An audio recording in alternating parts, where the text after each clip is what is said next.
Welcome to the Retirement Wealth Podcast. I'm so glad you're joining us for this episode that's all about managing market volatility in retirement. Yeah, it's such an important topic, especially with the ups and downs we've been seeing in the market lately. Absolutely. You know, a lot of folks worry about how those market swings can impact their retirement savings and income. Right, and it's totally understandable.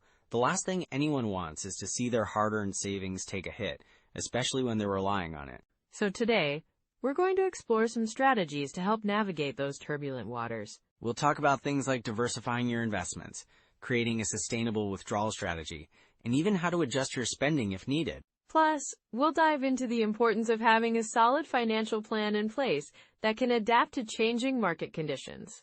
And of course, we'll touch on the emotional side of retirement planning, because it can be really challenging to stay positive during market fluctuations.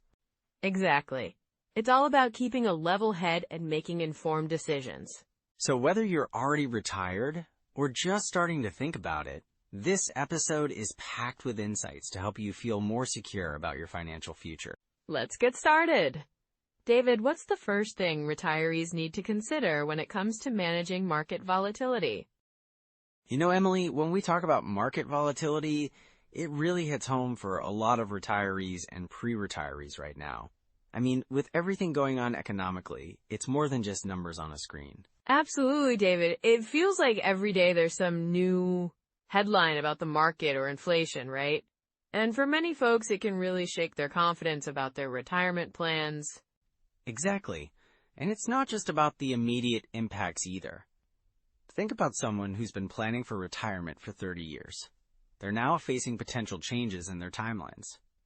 They might have thought they could retire comfortably at 65, but now, with market fluctuations, they're wondering if they need to work longer or even adjust their lifestyle. Right, and that uncertainty can be really stressful. I've talked to many people who keep checking their investments daily, feeling that anxiety build up. It's a tough spot to be in, and inflation is a big part of that concern.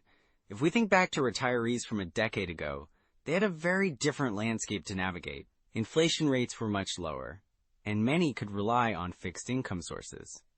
Now, with inflation creeping up, it's like a double-edged sword. For sure. I remember speaking with a couple, let's call them Jim and Lisa. They had planned their retirement budget around a certain lifestyle, but then they saw their grocery bills spike and healthcare costs increase. They were left scrambling to adjust their spending.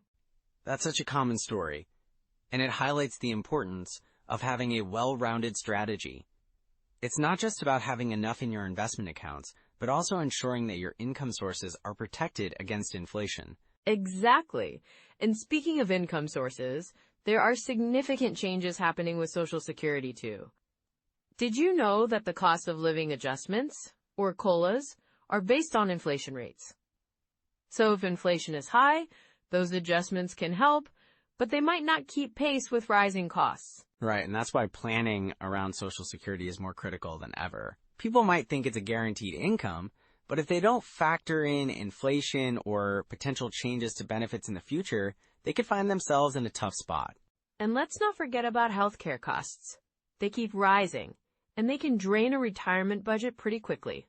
I was speaking to a woman named Sarah, who's in her early 70s. She had a few health issues in retirement that she hadn't fully anticipated, and her out-of-pocket expenses were way more than she had budgeted for. That's a really important lesson. Planning for healthcare isn't just about the premiums for Medicare or supplemental insurance. You need to consider potential long-term care needs too. It's like building a safety net that accounts for all these unpredictable variables. Yes. And when we think about legacy planning, it's not just about leaving money behind. It's about creating a sustainable financial situation that can support your loved ones, even in tough times. Absolutely. And it's vital to address the emotional side of financial security. When people feel secure about their finances, it allows them to enjoy their retirement without that constant worry. That's so true. I think of a couple, let's say they're the Thompsons. They took the time to invest in a diversified portfolio and included some safer fixed income options for stability. They're not just looking at their accounts. They're living life, traveling, spending time with grandkids. You know, it's really about finding that balance between growth and security. They've managed to create a financial environment that allows for growth, but also peace of mind. And in times of market volatility, that peace of mind is priceless. When the market dips, they're not panicking because they've built a solid plan. Right. That's why it's essential to focus on tax efficiency as well. People need to understand how their withdrawals can impact their tax situation, especially when it comes to their retirement accounts. Exactly. If they're not careful, they could end up in a higher tax bracket and lose more of their hard-earned savings than necessary. And that's where working with a financial advisor can be incredibly beneficial. They can help navigate these tricky waters, ensuring that the strategy isn't just reactive, but proactive. Well, it sounds like it's time to dive into some core strategies for managing market volatility effectively. Yeah, let's do that. So, Emily, when we talk about managing market volatility in retirement, one of the first things that comes to mind is asset allocation. You know, that mix of stocks, bonds, and other investments. Right, and it's crucial because it really determines how much risk you're taking on. A common rule of thumb is the 70-30 portfolio, where you keep 70% in stocks and 30% in bonds, especially if you're looking at a longer retirement horizon. Exactly. But as you get closer to retirement, you might want to shift that balance. Maybe something like 60-40, or even 50-50, depending on your risk tolerance and how much income you need. And speaking of income, that brings us to withdrawal strategies. Many people have heard of the 4% rule, which suggests that you can withdraw 4% of your retirement savings each year without running out of money. Right, but, that rule isn't set in stone. It was based on historical market performance, and it assumes a balanced portfolio. If markets are particularly volatile, withdrawing 4% could be risky. So what would you suggest instead? Well, one popular alternative is the bucket strategy. In this approach, you divide your investments into different buckets based on when you'll need to access the money. Like short-term, medium-term, and long-term buckets? Exactly. You would keep cash or cash equivalents in the short-term bucket for immediate needs, say for the first few years of retirement, then have bonds in the medium-term bucket, and equities in the long-term bucket. This way, you don't have to sell stocks during a market downturn. That makes a lot of sense. So if the market is down, you can just tap into your short-term bucket without worrying about locking in losses on your investments? Yes, and it can provide peace of mind during those turbulent times. Now, let's not forget about tax-advantaged accounts like 401ks, IRAs, and Roth IRAs. Each of these has its own tax implications that can play a big role in your withdrawal strategy. Absolutely. Traditional 401ks and IRAs require you to take required minimum distributions, or RMDs, starting at age 72, right? That's right. And those RMDs are taxed as ordinary income, which can push you into a higher tax bracket if you're not careful. So, it might be wise to strategize your withdrawals to minimize taxes, like withdrawing from taxable accounts first, then tax-deferred accounts, and finally tax-free accounts like Roth IRAs. Exactly. And if you have a mix, it can provide flexibility. You might also want to consider converting some of your traditional IRA funds to a Roth IRA before you hit your RMD age. This can help manage your tax burden in retirement. So you're saying that by converting some funds to a Roth IRA, you can potentially avoid higher taxes later when RMDs kick in? Yes, that's a solid strategy for many. Plus, with Roth IRAs, you don't have to take RMDs during your lifetime, which can help your savings grow longer. I love that idea. Now let's talk a bit about diversification. Sure, diversification is crucial in managing volatility. It's not just about having different types of investments, but also different sectors and geographies. So like investing in international stocks, real estate, and maybe even commodities? Exactly. For example, having a portion of your portfolio in real estate can provide income through rental properties or REITs, which can act as a hedge against inflation. And speaking of inflation, that's another reason why keeping some equity exposure can be beneficial, right? Absolutely. Historically, stocks have outpaced inflation over the long term, so having a portion of your investments in equities can help preserve your purchasing power. Got it. So if someone is feeling nervous about market volatility, what's your advice on rebalancing their portfolio? Rebalancing is key. If equities have performed well, and now they represent a larger part of your portfolio than you intended, it might be time to sell some of those stocks and buy bonds to get back to your desired allocation. That makes sense. It's like taking some profits when the market is high and reinvesting in safer assets. Exactly. And remember, rebalancing doesn't have to be a huge event. You can do it gradually, for instance, when you make new contributions or as you approach retirement. Speaking of contributions, what about people who are still working and contributing to their retirement accounts? Great point. If you're still working, maxing out your contributions to your 401k or IRA is a smart move. Not only does it reduce your taxable income, but it also allows for more growth over time. And if your employer offers matching contributions, that's essentially free money, right? Yes, don't leave that on the table. A good rule of thumb is to contribute at least enough to get the full match. So if someone is nearing retirement and is worried about market fluctuations, should they be looking at more conservative investments? Well, yes and no. It's important to have a portion in conservative investments, but you also need growth. A well-balanced approach that considers your timeline and risk tolerance is critical. Got it. And of course, everyone's situation is unique, so working with a financial advisor can help tailor a plan that fits individual needs. Absolutely. It's all about finding that balance. Now, we should also address some common pitfalls people might face as they navigate all of this. Yes, let's dive into that next. So, Emily, one of the most common pitfalls I see when people are planning for retirement is something called sequence of returns risk. Yes, that's a big one. It can really catch folks off guard, can't it? Absolutely. So, imagine you've worked hard, saved diligently, and you're finally ready to retire. But then, right out of the gate, the market takes a downturn. If you start withdrawing from your investments during that time, it can significantly impact your long-term savings. Right, because you're selling investments at a loss, which means you're not giving them a chance to recover. Exactly. And let's say someone retired in 2007. They had a solid nest egg, but then the financial crisis hit in 2008. Those early withdrawals can lead to a situation where they might run out of money earlier than they expected. That's such an important point. It's like a double whammy. You're pulling money out when the market's down, and then you're missing out on the recovery when the market comes back. Yes, and this is where having a well-thought-out withdrawal strategy comes in. You want to have a plan that allows you to weather those downturns, like keeping a cash reserve or using fixed income investments to cover expenses in volatile times. I think a lot of people overlook that. They assume that their investments will just keep growing, without considering the timing of their withdrawals. Right. And then there's the issue of taxes. Many retirees forget about the tax implications of their withdrawals.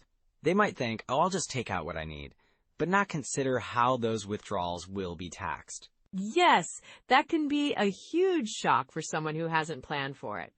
They could end up in a higher tax bracket than they expected, which really eats into their retirement savings. Exactly. I once worked with a couple who took out a large sum from their traditional IRAs to fund a home renovation. They were so excited about it, but they didn't realize it pushed them into a higher tax bracket, resulting in a significant tax bill. Wow, that's a tough lesson to learn. So what should people do to avoid that kind of situation? Well, it's important to have a tax-efficient withdrawal strategy. This means considering the types of accounts you're withdrawing from. For example, you might want to withdraw from taxable accounts first before tapping into tax-deferred accounts. And that way you can minimize your tax liability and let those tax-deferred accounts grow longer. Yes, exactly. Another common pitfall is underestimating healthcare costs and longevity. Many retirees don't fully account for how much they'll need for healthcare. That's such a tricky one.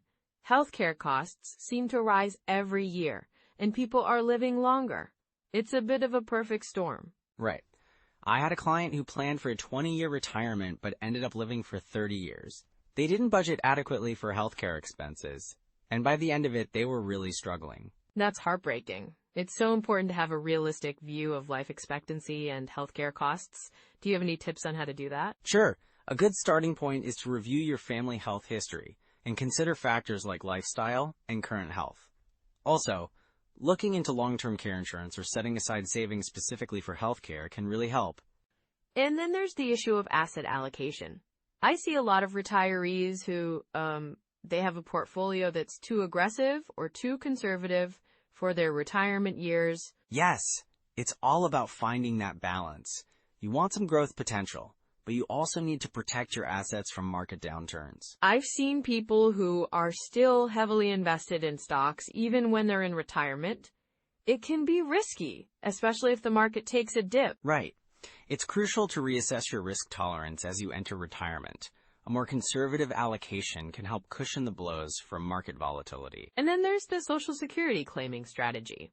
I think a lot of folks claim too early without fully understanding the long-term consequences. Definitely.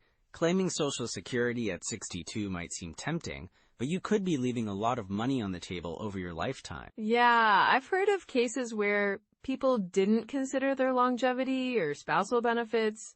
They could have waited and received a much larger benefit. Exactly. It's vital to evaluate your individual situation. Waiting until full retirement age or even age 70 can lead to a significantly higher monthly benefit. So what are some red flags that people should look out for in their retirement planning? Well, if you notice that your retirement savings aren't growing as you expected, or if you're relying too heavily on one source of income, those are definitely warning signs. Also, if you find yourself constantly worrying about money or feeling unprepared for expenses. That's a huge red flag. It's like your gut telling you something isn't right. Yes, and having regular check-ins with your financial plan can help you spot those issues early. If you're not reviewing your plan, you might miss adjustments that need to be made. Exactly. So for anyone listening who's feeling a bit overwhelmed by all of this, what are some next steps they can take to recover or avoid these pitfalls? First, I'd recommend sitting down with a financial advisor to review your plan. They can help you assess your current strategy and make adjustments as needed. That sounds like a smart move. And maybe even consider a financial workshop or educational resources to better understand the complexities of retirement planning. Yes, education is key.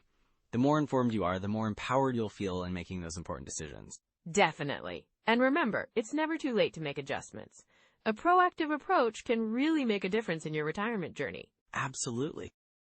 So Emily, now that we've talked about managing market volatility, let's dive into some immediate steps folks can take, right? Absolutely. There's a lot they can do right now. I think first off, reviewing your portfolio is crucial. Yeah, I'd say aim to do that at least quarterly. It doesn't have to be a big overhaul every time, but just checking in helps you stay aligned with your goals and risk tolerance. Exactly. And if you don't have a clear idea of what your portfolio looks like, there are great tools out there. Vanguard, Fidelity, and Schwab all offer really user-friendly retirement calculators. Right. Those calculators can help you project how long your savings might last, especially in volatile markets. It's like having your own financial weather forecast.